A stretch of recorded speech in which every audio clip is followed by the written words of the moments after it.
शुभ सकाळ जय जगन्नाथ। आज आम देवदारू गछ विषय किसी कहवाई चाहूँ।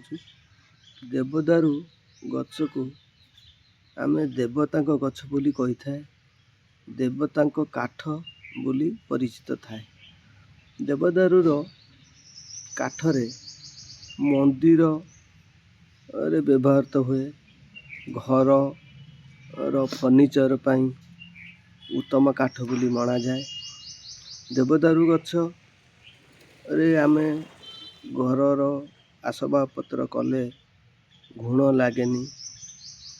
तापरे माटी रो सुरक्षा भी देवदारू गछ करे। देवदारू गोटे तेल बाहर ताहा आमर चुटी झड़ीबा बा टिके शुष्क हेले स्किन ताकू तेल व्यवहार करा जाए। तापर देवदारू गछर बहुत औषधीय गुण अच्छी। साधारणतः आयुर्वेदिक औषध रे व्यवहार करा जाए।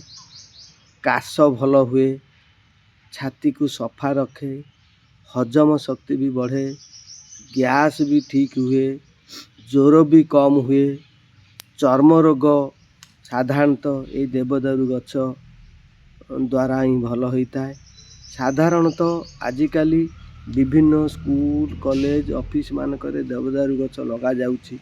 से परिवेश को तो सुंदर रखे और माटी को सुरक्षा दिए बा मृत्तिका संरक्षण जो करा जाए ता द्वारा।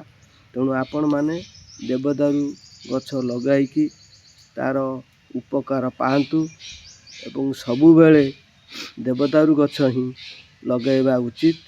आपण मान को अनुरोध, यहाकू परिवेश सुरक्षा भाव में व्यवहार करते। जय